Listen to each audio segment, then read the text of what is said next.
You are about to step into a mystery where science meets the unknown. In a quiet, dimly lit ward of a hospice in the year 1907, a frail patient lies on a strange kind of bed. This bed isn't like any other. It's perched atop a large industrial scale. A doctor stands nearby, eyes darting between the patient's shallow breaths and a needle quivering on the scale's gauge. Nurses exchange anxious glances, and the room is so silent you can hear the tick of a clock on the wall. The patient exhales one last soft breath. And then, a tiny miracle, or perhaps a trick of physics. The scale's arm dips. Just a fraction. The doctor leans in, heart pounding. In that fleeting moment, the weight reading has dropped. He scribbles down the change with trembling hands. 3/4 of an ounce, about 21 grams, gone, seemingly at the very instant of death. Could it be that he has just measured the weight of a human soul leaving the body? It sounds like a scene from a gothic novel or a chilling film. But this moment was real.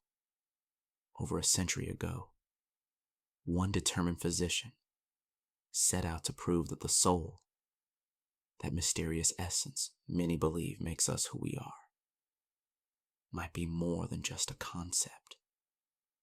He believed it was physical, measurable, something that could be detected the instant life slipped away. His experiment would become one of the most baffling and provocative in the annals of science and the supernatural. And if you'd like to help me bring more of these mysteries to life, don't forget to like, comment, and subscribe. This is the story of Dr. Duncan MacDougall's famous 21 grams experiment, a journey into the unknown, where science meets the spirit. Why did this doctor attempt to weigh the soul? What did he discover? And why has it fueled debate and wonder ever since? Stay with me as we travel back in time, unravel the science and pseudoscience, and confront the profound question at the heart of it all. Does the human soul have weight? The tale begins at the turn of the 20th century. It was an era of invention and discovery, but also of spiritual curiosity. In the 1900s, New England, a time when electricity and X-rays were new wonders, many educated people still entertained big questions about life and death. Seances and spirit photography were in vogue, and scientists were trying to put even the unseen to the test.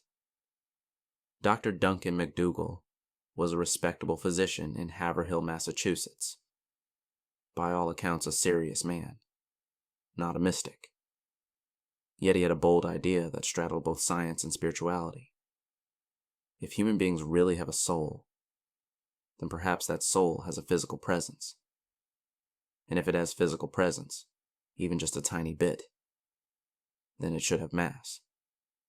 In other words, he wondered if the soul might literally weigh something. MacDougall's reasoning was simple, in theory. He thought, what if the soul is some kind of substance or energy attached to the body during life? When a person dies, that substance would leave. And if something measurable leaves the body's weight should drop at that exact moment. To test this, he needed a way to measure a person's weight very precisely up to the moment of death and immediately after. A morbid challenge, certainly, but MacDougall was methodical. He spent years designing a special bed scale, essentially a cot that could support a human and was balanced on a finely tuned industrial scale. It was sensitive to a few grams. Not an easy feat for the early 1900s, when scales were analog and had to be carefully calibrated. He also needed the right patients. For his experiment, MacDougall collaborated with a local charitable hospice, the Consumptives' Home in Massachusetts, where patients with advanced tuberculosis were cared for. TB, or consumption as they called it, was incurable then. Those patients were weak and bedridden in their final days, which was grimly ideal for MacDougall's purposes. They could pass away with minimal movement, reducing the chance of jostling the scale. Over several years, MacDougall managed to get 6 terminally ill patients to take part, likely with their consent or the consent of their families, though records are unclear. Other doctors assisted him, although later many of them were hesitant to be named, perhaps sensing the controversy to come. One by one, these patients spent their final hours on MacDougall's peculiar scale bed. You can imagine the tense atmosphere in that room each time. MacDougall would lie in wait with notebook in hand, watching both the patient and the scale's indicator. The challenge was immense. He had to note the exact moment of death. Not an easy thing to pinpoint even now, let alone in the 1900s, and see if the weight changed. What he claimed to find still intrigues people today. Out of his 6 human subjects, the results were mixed. In one case, at the moment of death, the scale dropped by about 21 grams. The astonishing result he'd hoped for. Another patient lost around 14 grams a few minutes after dying, and a third showed a puzzling 2-step loss. Some weight at the moment of death, and more a minute later. The other cases either showed only minor changes or had to be discarded due to technical issues. For example, a scale calibration error or the patient expiring before the setup was ready. In fact, MacDougall admitted that 2 of the 6 measurements were not usable. Ultimately, only that one dramatic case provided a clean 21-gram drop. Still, MacDougall believed these experiments suggested the soul had a measurable weight, roughly 3/4 of an ounce. But MacDougall wasn't done experimenting. He realized that skeptics might say the weight loss had ordinary biological causes.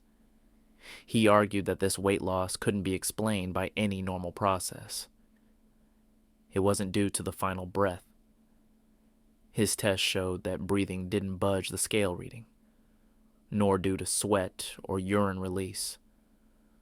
Those, he noted, would happen gradually, not in an instant. He even measured how much weight evaporating perspiration could cause and found it far too little and slow to account for the sudden drop. In MacDougall's view, no known bodily function accounted for those missing grams. He even attempted the test on 15 dogs. As he expected, none of the dogs showed any loss of weight when they died, which MacDougall took as further confirmation, since he assumed animals had no souls to begin with. On March 11th, 1907, the New York Times ran a headline, "Soul has weight, physician thinks."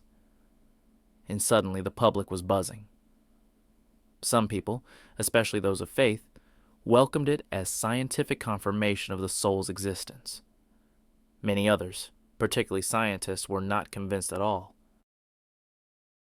Critics pointed out that MacDougall's sample size was tiny, and his results were inconsistent. Only 1 out of 6 patients really showed that famous 21-gram drop. Such scant evidence could easily be a coincidence or an error. Indeed, physicians like Dr. Augustus P. Clark offered a simple explanation. At death, the body warms and sweats, so the missing weight was just water evaporating from the skin. He noted that since dogs don't have sweat glands, they wouldn't lose weight, neatly explaining MacDougall's dog results without invoking souls. MacDougall disputed this, insisting sweat alone couldn't cause the effect, but few were convinced. The debate played out in medical journals for a while, but by the end of 1907, most of the scientific community had dismissed the experiment as flawed. MacDougall's own colleagues distanced themselves from the study, and many suspected he was simply seeing what he wanted to see. In the years after, No one ever replicated MacDougall's findings. The 21 grams idea never became accepted science. Instead, it lingered as a curious anecdote. MacDougall even tried a follow-up experiment, attempting to photograph the soul leaving the body, but that too produced no clear evidence beyond sensational claims of a mysterious light on the photos. By the time MacDougall died in 1920, his bold attempt had faded from scientific memory. But the notion that a soul might have weight was just beginning to take root in popular imagination. Even today, many people still mention this 21 grams theory. You might hear it repeated as a curious fact, or see it pop up in novels, songs, and TV shows. The 2003 film 21 Grams famously took its title from MacDougall's experiment. The idea has seeped into pop culture as a modern myth.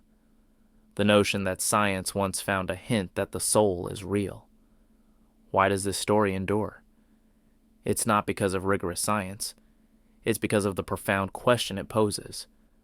MacDougall's experiment suggests, even if the evidence was shaky, that our souls might be more than just imagination.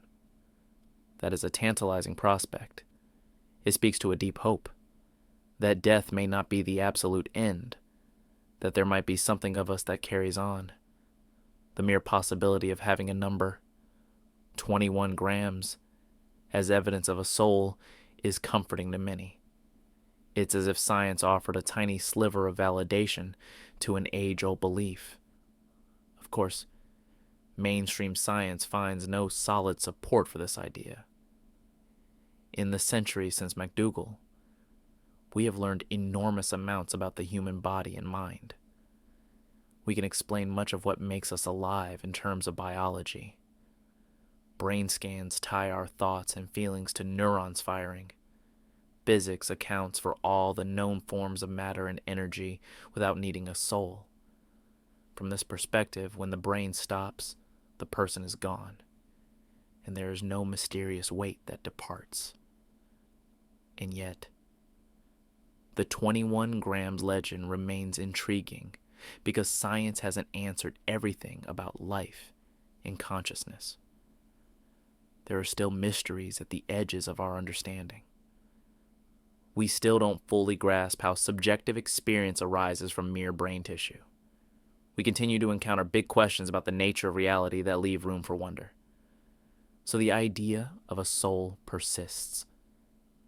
And with it, the question, if we do have a soul, could it ever be detected? Or is it forever beyond the reach of measurement? Maybe the soul, if it exists, isn't something that can be captured by scales or sensors. Perhaps it's weightless, timeless, part of a realm that science can't directly probe. Or perhaps one day we'll discover some new aspect of physics or consciousness that shines a light on this old mystery. For now, MacDougall's 21 grams experiment stands as a thought-provoking attempt to bridge the physical and the spiritual. It didn't give us proof of the soul, but it endures as a story that challenges us to think about the boundaries of science. In the end, the true weight of this story isn't measured in grams, but in the questions it raises. Are we purely physical beings? Or is there something more to us that defies measurement? Can the essence of a person ever be captured by an instrument? Or will it always remain a matter of belief and imagination?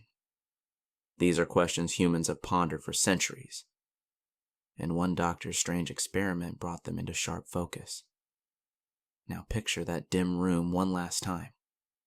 The still body on the scale. The doctor waiting in the hush for a sign of the soul. It's an image that resonates because it symbolizes our collective yearning to know what, if anything, lies beyond death. Over 100 years later, we still don't have a definitive answer. But the fact that we're still talking about 21 grams shows how deeply this question touches us. What do you think? Was Dr. MacDougall really onto something?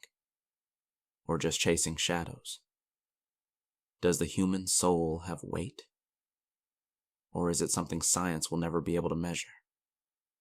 The 21 grams experiment might not have proven the existence of a soul, but it certainly continues to inspire curiosity and debate. I'd love to hear your thoughts in the comments.